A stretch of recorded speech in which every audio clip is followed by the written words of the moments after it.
Oh, dear, dear, dear, dear, dear, dear. Okay, so we're taking on Kamen Rider Zi-O episode 13 today, lucky number 13, and Lupinranger versus Patranger episode 42. Alright, so let's get the crapola out of the way with Zi-O. Alright, we got ourselves a very weird another rider on our hands this time. This time we're dealing with another ghost. Oh yeah, but before we get into another ghost and what his deal is, we've actually get an explanation as to how Gates managed to get his hands on the ghost and drive ride watches right from the start. If he, since not only is another ghost, but also another drive is presumably active somewhere. Yeah, he managed to steal those two ride watches from Omazio somehow. I mean, I don't know. Maybe there was like a covert mission or something with Gates and his companions in 2068, and they managed to steal those two ride watches from him before they were like found out. But not well. Okay, that while it does explain how they got there, why Gates had them. I mean, like aside from the other explanation, where Takeru and Shinosuke's actors weren't available due to scheduling conflicts, and yeah, they actually addressed that in the point 5 episode this week. So yeah, the reason why they thought, just have Gates to get those two ride watches before the actor cameos were confirmed, and basically just put them off until now. So yeah, presumably after we're done with another Ghost, and let's see if I remember right, the movie's coming up on the 22nd. So let's see here, just checking a look. All right, so today's the 6th at the time of recording. So all right, so yeah, it's going. The movie's going to premiere on the 22nd, which is going to have another double, another Dano, and also from spoilers, another Kuga as the three of the villains in that movie. So presumably we're going to be getting those ride watches, like off screen. Kind of like how they did it with Deno's tie-in movie. Like this one's actually canon. So yeah, let's see. All right, so we have ourselves another ghost active now. Although, yeah, it doesn't exactly. Yeah, this actually kind of creates another little plot hole here. Yeah, just like with last time.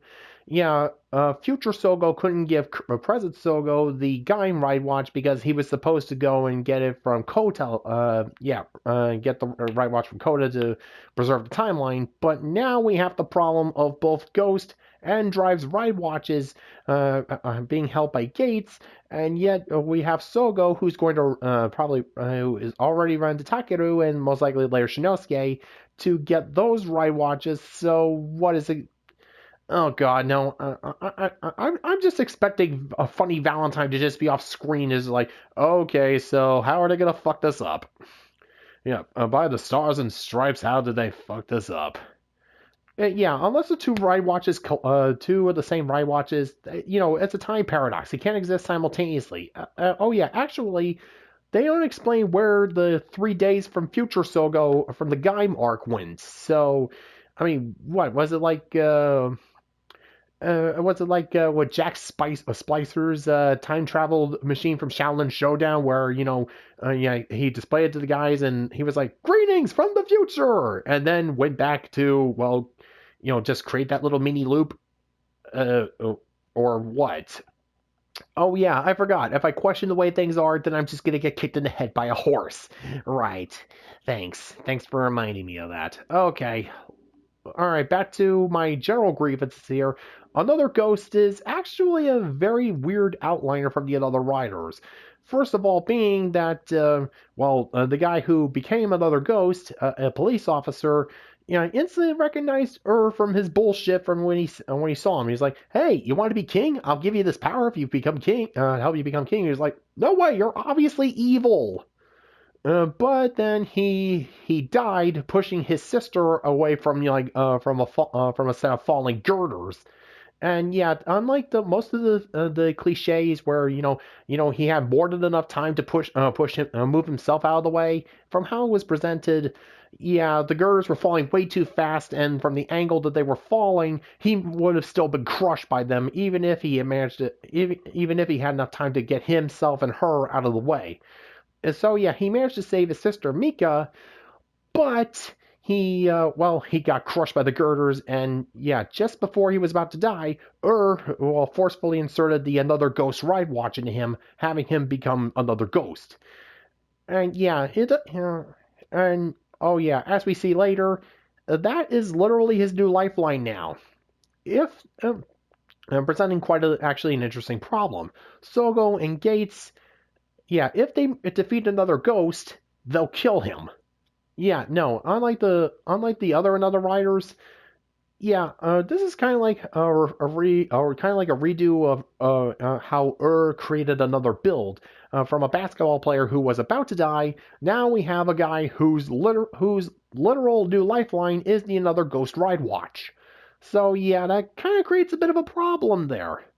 Well, anyways, decides to turn this guy into another ghost against his will, and yeah, now for 3 years, he's been on a rampage, and thanks to the Time Jackers, he's actually been going around using his powers as another ghost to basically be Shang Tsung and steal the souls of people that would have been responsible for creating accidents that hurt or killed other people, just like what happened to him.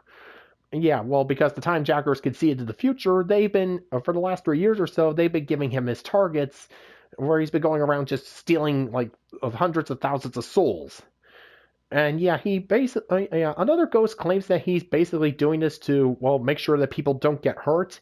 But when we see later in the episode, when tells him, "Hey, if you go and absorb all those souls, if you actually use all the souls you've been collecting, you'll get a power boost." Yeah, it's the old adage of power corrupts. Absolute power absolutely corrupts. Where he absorbs all the souls and he starts going completely crazy and just basically being an incoherent monster. And yeah, I'm skipping ahead of there.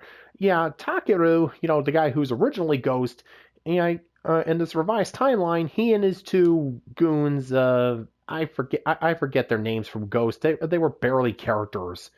So yeah, they've basically been tracking down another ghost and trying to stop him because, well, Mika she saw her brother push her out of the way, and when the dust cleared, she saw another ghost underneath the girders where her brother should be. So that instantly got her thinking, and suspicious. So she went immediately to Takeru's temple, where they're still doing paranormal investigations, to basically go and try and find another ghost in the connection to her dead brother.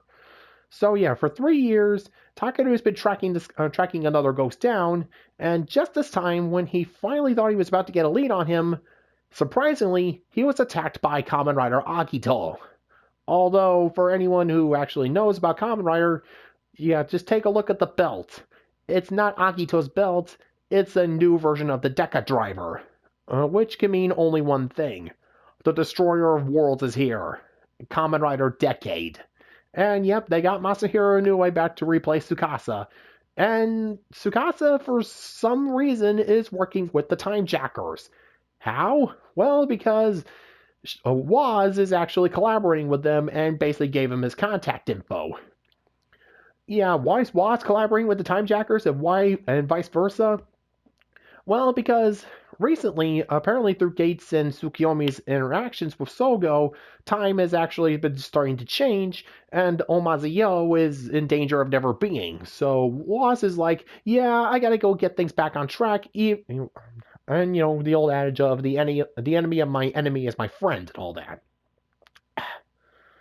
So yeah, he's collaborating with the Time Jackers and has Tsukasa working to defend another ghost. And for some reason, he decides to run around as Agito during all this. Not exactly sure why. Oh yeah, speaking of Gates and Tsukiyomi, yeah, when Gates said that he was sticking around to kill Sogo, he goes about it in a very weird way. Basically, if anybody's seen any like the Pink Panther movies, where Clouseau constantly has his like assistant or whomever constantly just trying to kill him as this form of like this weird training of always being on one's toes. Never give me a moment last. That's basically what Gates is doing. He's literally just attacking Sogo every morning as like a form of the most aggressive alarm clock. I don't even. And yeah, after we were given the exposition about how Gates got the ride watches, Sogo encounters another ghost who is attacking a BMX biker who nearly hit a kid. And, well, another ghost manages to get away, but Takeru catches him thinking that he was the rider who was helping another ghost. Takeru, if you're trying to come up with ways to make us hate you more, you're doing a bang up job of it. Yeah, Zi-O and Akito do not look anything alike. Even if you just saw, I mean, yeah, it was in the rain, it was pouring out, it was dark, but yeah, you could clearly see that Akito does not barely even resemble Zi-O. So yeah, Takeru, you're an idiot. And yeah, it was only through pure coincidence that, yeah, Gates was tracking down managed to get a beat on another ghost. And yeah, since he still has the Ghost Ride Watch, he was able to defeat him. But, well, thankfully before they could. Okay, Takeru and another ghost's sister, Mika, well, yeah, they managed to track him down, and before we could get to the whole "he's a murderer," the whole fake murderer thing, just shows up and basically explains everything, and yeah, resets another ghost, and the two go and leave to go and steal more souls. And yeah, again, all the while, when Gates was tracking him down, he encountered Tsukasa as Akito again and just mopped the floor with him. Yeah, before anyone calls BS on this, I'm guessing that this is like basically an extension of Agito's hyper battle awareness kind of thing. I've never seen Agito, but from what I've seen, yeah, apparently those who possess the powers of Agito, yeah, another thing. There's more than one potential Agito running around. It's basically something to do with like the Lord of Darkness and the Lord of Light, and the Lord of Light basically planting seeds of Agito into people, and yeah, the original Agito, Shoichi Sugami, was apparently the only one who possessed the pure enough spirit to become a true perfect Agito. Okay, aside from this other girl who, yeah, Agito's kind of a mess.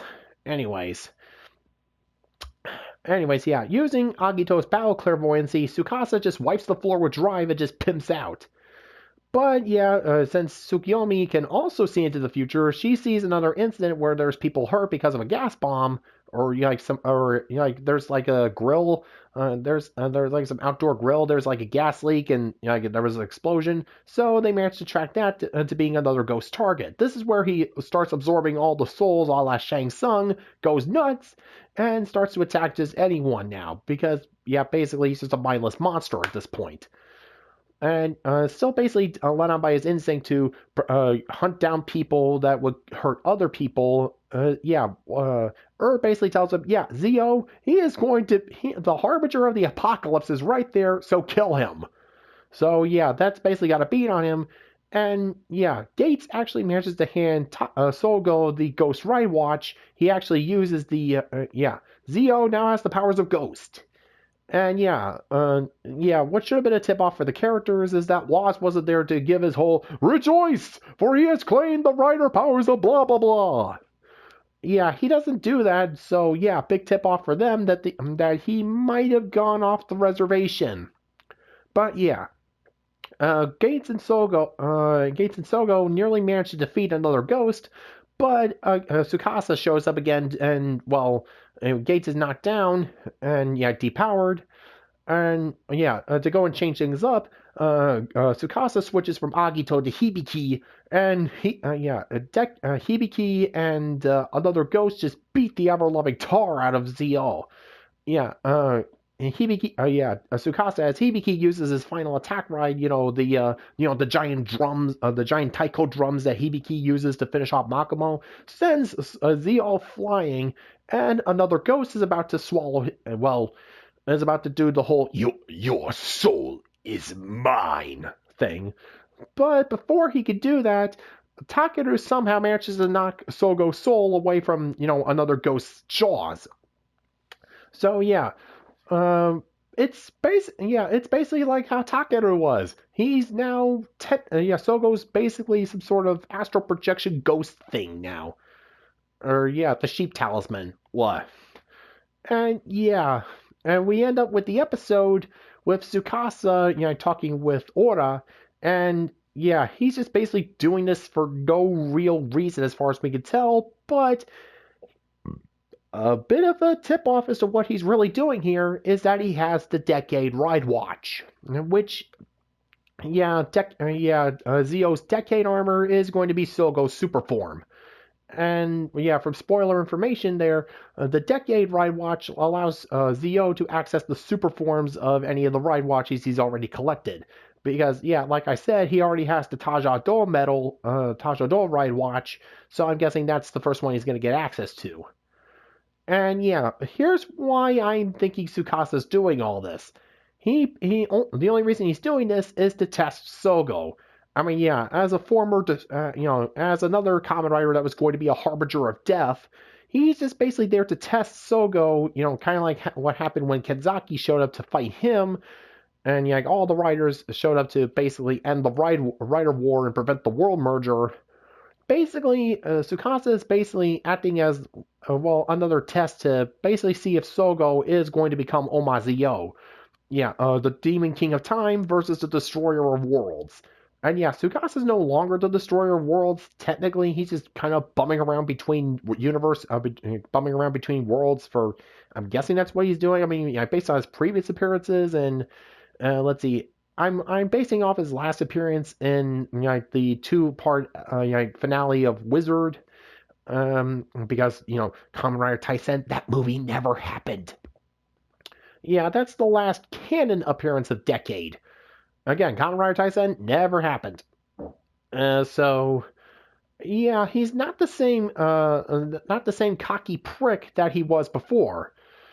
Yeah, again, I could be completely wrong about this, but if I know Tsukasa just a little bit, he's probably trying to make sure that Sogo doesn't end up becoming a world destroyer like him, and is basically there to give him the Decade Ride Watch if he thinks that the guy's worthy to become a different kind of king.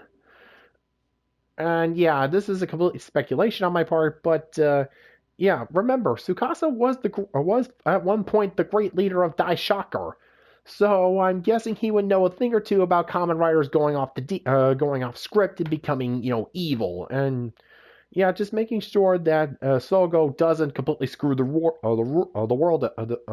over in the future. So. Although again, how Waz managed to get in contact with Tsukasa and even orchestrate all of this is completely beyond me. Does this mean that we're going to be seeing Narutaki at some point?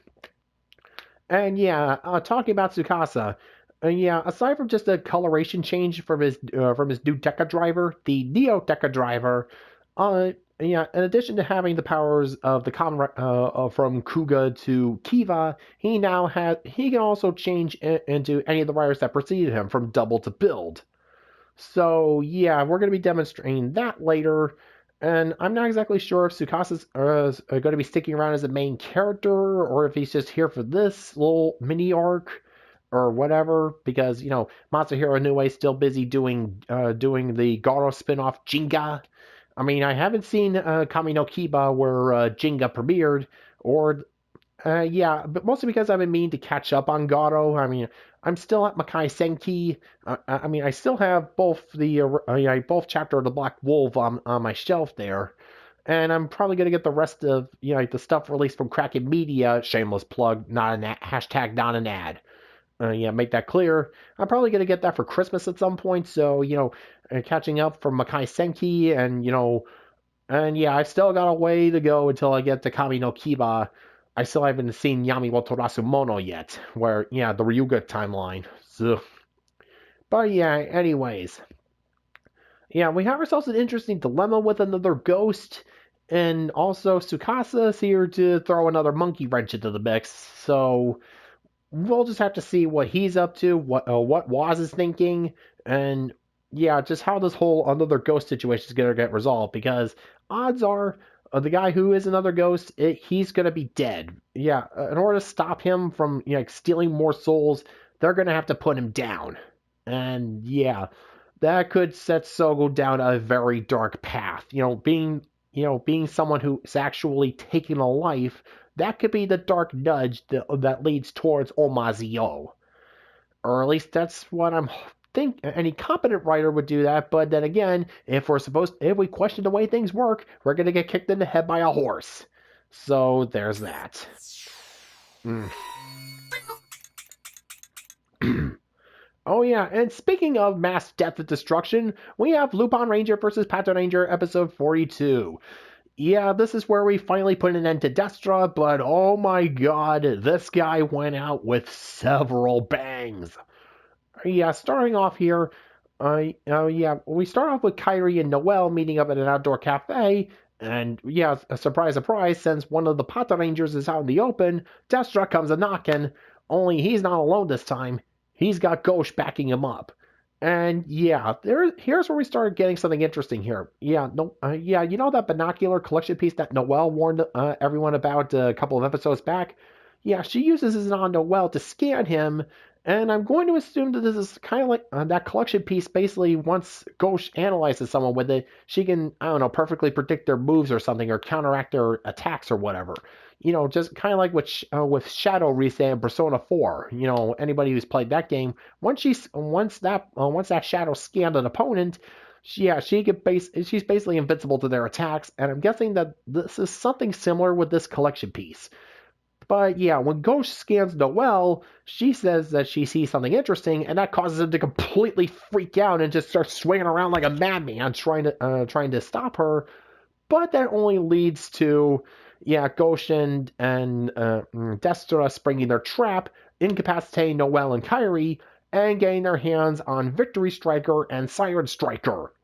And remember, Destra at this point doesn't have any collection pieces, so yep, they put those two incredibly powerful, very dangerous collection pieces into the double gold vaults of a very powerful Ganglar. So yeah, Destra can now not only see 10 seconds into the future thanks to Victory Striker, but with Siren Striker, he apparently now has the ability to control gravity. So yeah, he not only does he have the powers of King Crimson, but now he has Echo's Act 3 to deal with. And yeah, just as the Patranger are about to try and stop him, Destra then uses his giant old hammer to, oh my god, yeah, he destroys 13 districts surrounding their where they were fighting. Just boom, boom. Yeah, just explosions, fire everywhere, death and devastation. And yeah, no, they don't try to sweep this under the rug by saying, oh no, there were no casualties. No, 13 districts filled with people are now dead because of this guy. They mentioned that there are very serious casualties there. So yeah, this show now has a body count. A very, very big, very hellish body count. And yeah, the devastation is clear. I mean, yeah, as soon as Destra's attack was finished, it looked like a scene straight out of Fist of the North Star. Yeah, the only thing that was missing was Kenshiro just walking through a crumbling building like there was nothing going on. I mean, jeez, crow. Yeah, they've been building up Destra as this big badass, and yeah, last episode he was able to hold his own, but now that he has those two collection pieces giving him that mega charge up, yeah, you could see why Dando Grandio was so eager to have Destra throw his hat into the succession ring, because he is not a lightweight at all. And yeah, this actually drives both the Patrangers and the Lupinrangers to desperate measures.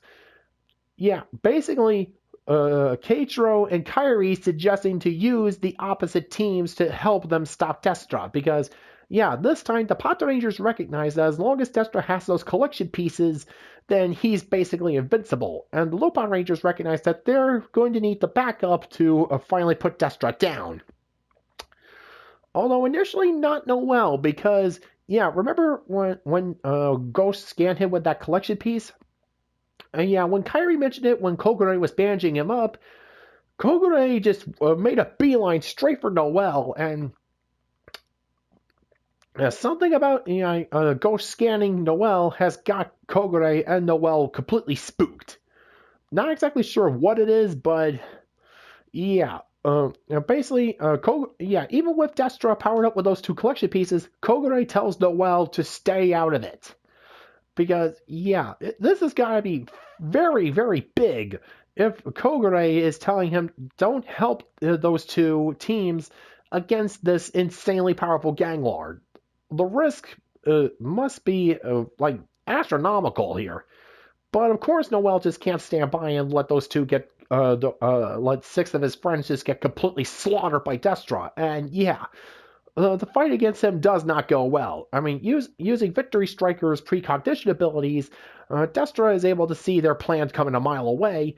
And yeah, he even manages to steal 2 more of the Lupinranger's collection pieces, 2 of their dial fighters. Let's see, the scissors and the biplane thingy. And yeah, just when it looked like Destra was going to kill them all, Noel finally just manages to. He finally snaps out of it and helps out. And yeah, basically they try. Noel and Keiichiro and Kairi just try their trick again, only swapping roles. Yeah, Kairi uses the Lupin Magnum to try and burst through Destra's gravity field.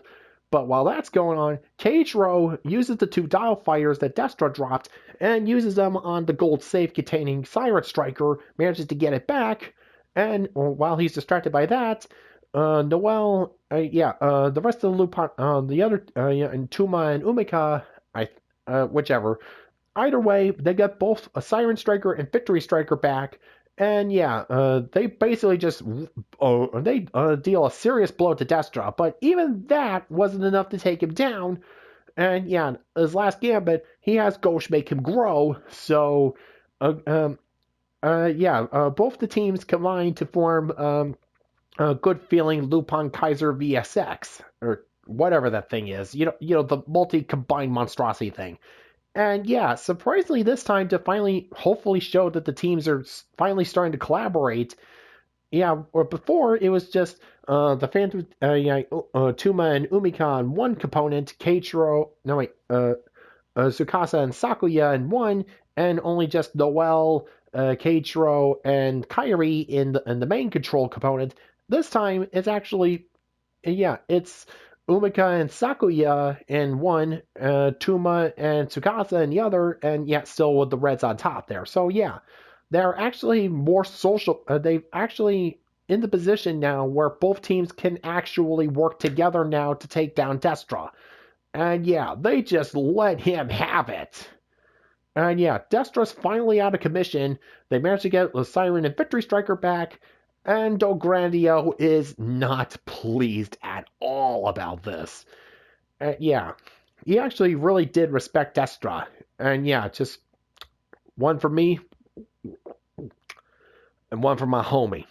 Yeah, just poured a glass for him, cling. And yeah, when he just downed it in one gulp, he had, Dograndio had murder in his eyes. You could see that from how it was shot. This guy wants their blood. He wants their blood in this gauntlet, and he'll guzzle it down like tomato juice. And yeah, so yeah, Lupinranger versus Patranger today was actually pretty good. And yeah, we finally get our, and hopefully and now we're finally set up to deal with the final arc of the show.